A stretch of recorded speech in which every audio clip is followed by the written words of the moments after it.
guys, welcome back. This is By the Book, and we're your married relationship coaches. I'm Sent. I'm Sel. And today we're talking about Married at First Sight, Season 15.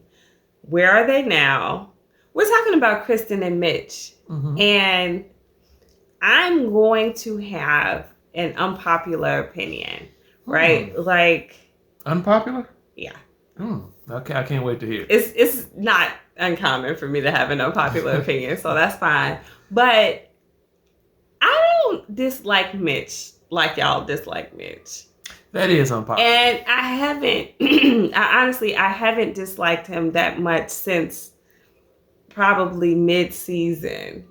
And I think I've been expressing it a little bit here and there along the way. You have. So what kind of spell did Mitch put on you? He's not that bad. See, the thing is this. I think that, and we are going to get into this episode, but just real quick, I think that it's easy for us to dislike Mitch because he's not relatable, right? Like, he is an extremist in the sense of environmentalism. Okay. And most of us are not.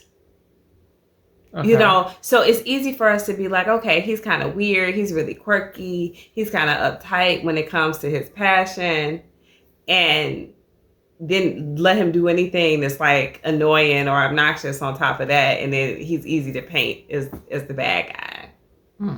That's what it feels like to me, because Mitch is not a bad dude, honestly. He's just hard to get along with because he's weird. Okay. Right? So what about him going full-blown diva getting ready for the wedding? Didn't bother me. It's a stressful thing. Okay. We've been married before. The worst thing to me that Mitch did was that whole shirt gate thing. Okay. Like, I was like, okay, you kind of tripping here. All right. Anyway, y'all. Wait. What about him telling Kristen that he wasn't attracted to her 3 days into the honeymoon? I think he delivered that news as gently as he could. The question for me was, did he have to do it? Could he have just waited and seen if something more developed? Okay. What about him he wasn't disrespectful when he said that. Okay. What about him telling her sister that he wanted her to wear less makeup and things like that? I think he was just clueless. I don't think that he had ill intentions in that. He obviously was not trying to have something come back to her and hurt her feelings. I think that he truly feels like he's most attracted to her when she doesn't have makeup on. And I think that he thinks, like, in his head, because sometimes men think like this, that's a good thing. Like, I feel like you are fine with no makeup on. You don't have to do any adjusting for me. Well, as y'all heard, my wife is a brilliant attorney. She can get But it's not Judas off, okay? It's not that. This is how I feel. This is how I honestly feel about Mitch. He's kind of okay. So anyway, let's just jump into this episode real quick, because the main things that I really want to address have to do with Kristen, and that's why I'm leading off talking about the way that I feel about Mitch, because I like Kristen. I do. She's been one of my favorite people of the season. Yeah. However, she's nuts. She's crazy. Okay. And it's okay. You know, because she's like a kind, lovable crazy. But she's still kind of nuts. Like, she's very, I hate to use this word because of the negative connotation associated with it, but she's very desperate for, like, relationship. I think we've seen that since she started telling the story about how her previous engagement went. Yeah. And it was very evident during the course of this season that she was very committed. I think we all would say maybe overcommitted to forcing this square peg into this round hole where it really didn't fit. And the only times when she would kind of show what her displeasure was is after it had built up so much that she had an outburst. Yeah. that makes her communication bad. Okay. Like, her adaptation is fantastic. It's off the charts. But her communication, as she's building up to this blow up, her communication is terrible. So this would result in Mitch ultimately feeling like the couple times he did, like he was blindsided by something. When he said he was blindsided at that, like, I don't know, it was a group outing that they had. Yeah. When he said he was blindsided then, I felt that. I know a lot of people are, you don't want to feed into his feelings in essence because he seemed like, okay, maybe he's being insensitive. Of course, it would hurt, Kristen's feelings. And yeah, he was a goof for not understanding that this would get back to Kristen. I think he was just thinking like a man and not thinking like a regular person, and thinking like a sibling. Okay. He wasn't thinking like that, like her sister's going to tell on me and it's going to sound bad. Yeah. If he was reading the room when he was talking to her sister, then he would have realized, okay, she ain't really feeling me. So whatever I say, she's going to take it negatively and she's going to take that negativity and deliver it to Kristen. Yeah. He didn't get that. He didn't get it. So anyway, this isn't like a campaign to make Mitch look good. I'm just saying, I want to put it out there as I'm talking about Kristen that I'm not about to beat up on Mitch because I don't think he's that bad of a guy. He's not a good match for Kristen, but not a bad guy. Okay, he definitely wasn't a good match for Kristen, but I also think he's a jerk. Did he learn some things about himself towards the end of the season and definitely after the season, watching himself back? Yeah, I think he saw some things that he didn't like, especially from a self-proclaimed hero. He's a hero and champion of the environment, and he likes to be a hero and a savior. And so I think he saw himself as the villain a little bit and when he watched the playback. And so I think he's been trying to do some course correcting. But a likable person? No. And not even just because he's passionate about the environment. No.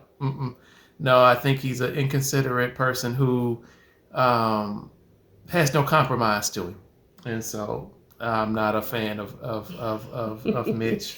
And I'll say this, and I know I said this before in one of our videos. I don't think he was put in a position to compromise because Kristen didn't voice her displeasure. Yeah. So he didn't know where he needed to compromise or not because she was just working around him and doing all her adjusting and her adaptation to him. Yeah. So he's thinking everything is all right. Like, oh, okay, she's on board. He didn't get given a chance to. The only thing that he had an opportunity, in my opinion, to respond much better to, and he did not, was that shirt situation. That was his worst mess up to me in the whole scenario in terms of like, okay, dude, this is just on you. Yeah. You're just being something we can't say on the video. You can call him a jerk. He was being a Mitch, okay? About that shirt situation. Everything beyond that, I feel like he's handled okay. Even when he's talking to other people about their issues, he's very rational. When he talked to Ben and Morgan about their issues, he was the one who was kind of bridging the gap this episode for Justin. He did. I gave him credit for that. Yeah, it hurt me, but I did. He was helpful in getting Justin to realize what he was saying and what he was holding on to about Nate was an emotional reaction and not like a reality-driven reaction. And of course, as we saw in this episode, he talked to Kristen. He gave her a gift that I thought was very thoughtful. I thought it was actually pretty hilarious that he got her a fanny pack, which was something for her to wear. And he pitched such a fit about himself wearing a shirt that she bought for him. So that was amusing to me. I do think if she was like, I don't like this, I don't want it, that he would have been like, I get it. Because, I mean, how could you not? I think she probably would have had to remind him. I don't think he would have took it. I think he would have remembered very well. Yeah. He would have got the wit if she was like, I don't want to wear this, something that somebody bought for me, and they're trying to make me wear it, I might not want it. Yeah. Yeah. He would have got it crystal clear. But the thing is that Kristen doesn't have any boundaries still with him. That's true. And that's my concern. I'm actually glad that she's moving to New York because I think she will fall back into opening up the door for Mitch. And for him, he's nice to her. He's pleasant to her. But I don't think his lines are blurred in any way. It's very clear for him that this relationship, the romantic portion of this relationship, is over. And she's not really dealing in reality. No. She couldn't even, she was so choked up that he wrote her a card. She couldn't even read it. Like, why is this so sentimental? This is months after their relationship ended. She went on a double date. And I'm going to be honest, her date was dull. Blah. He was dull, like a butter knife. Yeah. Which made me sad, right? Because he's an attorney, and I was like, he is. But he was pretty blah. Yeah, he was. He could have been nervous because he was on camera. Yeah. Who knows? But, even Kristen remarked that, he's not knocking my socks off, I think she said. Yeah. So, and I don't blame her for that. I don't think that the date was bad with him because she was still hanging on to Mitch. But my question for you is, what if he was a knock your socks off type of date? Do you think she would have been able to receive that? I think I do. I think she would have received it a little bit better. I think it's just because there's nobody in the picture for her to kind of like lash on to. And so it's it's hurting her in a sense because she's staying connected emotionally to Mitch. She's by herself. I'm assuming by most of the time. And so having that longing to be with someone that has not materialized yet, and so her past is Mitch, and she's still connected to him mentally and emotionally, and you can kind of like see that when she says, "I hope that I could spend some time with Mitch." Yeah, and the ladies are looking like, what? Yeah, she said she was looking not necessarily for one-on-one time, but I don't think that was entirely true. We saw her body language. She actually seemed upset when he spent time with Luna. I always mix the dogs' names up, but Luna was taking to him because she's familiar with him. Yeah. And she was like, it seems like he's more excited to see Luna than me. And I'm like, not Kristen. Like, cut it out. So, but it wasn't just that. It was just like every interaction that she had with him, you could tell like her feelings were there, and she admitted to it in the confessional. She said, she has lingering feelings for him, and she doesn't think they'll ever vanish because they had this marriage. And I'm like, wow, you are really holding on. So at the end of her birthday celebration, Alexis had an opportunity to ask her how she felt about everything. And of course, Kristen, just like that, oh my gosh, can we talk about Mitch? Mitch is on the membrane. I'm like, wow. So her next statement is, let me get it right. Should I have given it a chance outside of the cameras?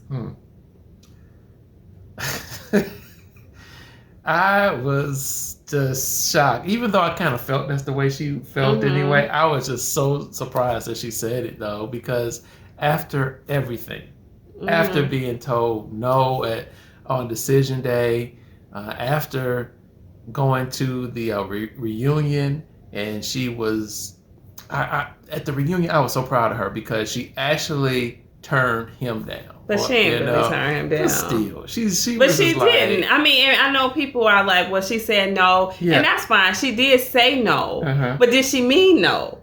I think she meant no about as much as she meant no at decision day. Yeah, which meant the door is open if you want to walk back through it. Yeah, but she just wanted an opportunity to save face, I think, and be able to say, I said no. Yeah, no, I think it was therapeutic for her to turn him down. But he wasn't turned. Can you get turned down when you're not offering nothing? from a symbolic thing for yourself, yes. Okay. He had been turning her down, so I think it was her time to say, I can say no to you, Mitch. And my answer is no. I was going to say no on decision day. It's a flat-footed no, and it will never ever be a yes. And I think it was good for her to give him that. It wasn't good enough because she's still hanging on to these feelings. That is true. Why does she feel like she should have given it a chance? Now, Alexis, I felt like her advice to her was good coming back. Like, don't let this one great experience kind of change your mind. Mm-hmm. But I feel like that's what was happening throughout the season. Mm-hmm. They would have a rough patch, and then Mitch would show up as, a decent guy to her. Yeah. And her head would just get right back up in it. Yeah. She wasn't able to see the full picture ever. She was only ever able to see the last good thing that happened and function in that. And she's still that person. Yeah. Yeah. I can see that. But again, I was shocked. I was shocked when she was like, which Mitch is she talking about? Is it another Mitch? I just couldn't believe that she would actually be open to actually rekindling something with him, with the cameras being gone, basically. But I maybe why? It's because of what I said at the beginning of this video, which is he's not really that bad. He's a nice guy. He's an intelligent guy. He can be a considerate guy. He's a passionate guy. These are reasonable qualities in a person. The problem is that I think their lifestyles don't match up in a way that will allow her to feel free. So her passion for real estate and his passion for the environment and social justice, they clash with one another. And because she's very sensitive and kind of hypersensitive in that way, it's always going to hurt her feelings if he says anything that makes her feel judged or like what she's doing is not a good cause. So for me, that's really the biggest breakdown for them is their passions don't line up in a way that can be healthy in the relationship. Yeah. But her seeing the qualities that he has as a man, I think she's still attracted to that. Wow. Yeah, obviously she is. She's attracted to something. I don't see it. And I think you've been drinking. Because it ain't no way. It is no way. Mitch, please. I don't know. And I know you guys are going to roast me. And that's fine. Because y'all can agree with him. But I just don't think Mitch is that horrible. It just globally as a person. Like I said, I do think he's difficult to get along. He would be difficult for me to get along with, difficult for you to get along with, because his passion is so strong for something that we don't follow so strictly. And we may feel judged. But it's not a bad cause. It's not a non-respectable cause, and I think there's been plenty of times when Mitch could have reacted emotionally to something, to feeling blindsided, to anything that Kristen said, or even the other members of the cast coming at him. Yeah. He never did. That is true. Stasha called him a bitch multiple times to his face. Yeah. And he never said anything about that. No, he didn't do anything like that. He should have, because I think that was very disrespectful. It was. He didn't do anything about it, but he did go on a trip and took his ring off and was in jacuzzis and stuff like that with women. So I can't get behind the Mitch train. No, I just can't. No. I mean, okay, I will give you that. I will acknowledge that was ridiculous. But coming from him, I don't see him as even a potential cheater in that situation.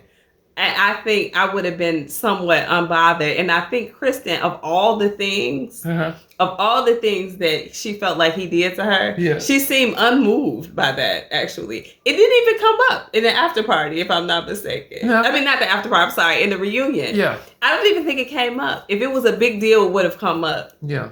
So I don't think she was worried about it. Yeah. And, you know, Mitch can't tell a lie, so they say. Whatever. So she's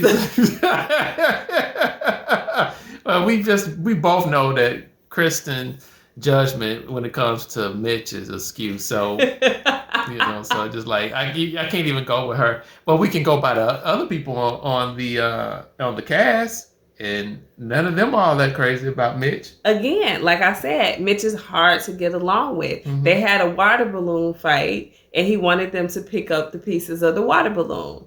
I wouldn't have done it, and that's why we wouldn't have got along. Mm-hmm. But is what he's asking a bad thing? No, it's just annoying. Yeah. I don't want to do it. But is he a bad man? Is he a bad guy? I just don't see that. I can't call him that. Mm. So Kristen, that's all right. I'll call him that for you. She closes out that scenario saying, I really wish it had worked out. And Alexis can't give her anything but a bewildered face. Like, yeah.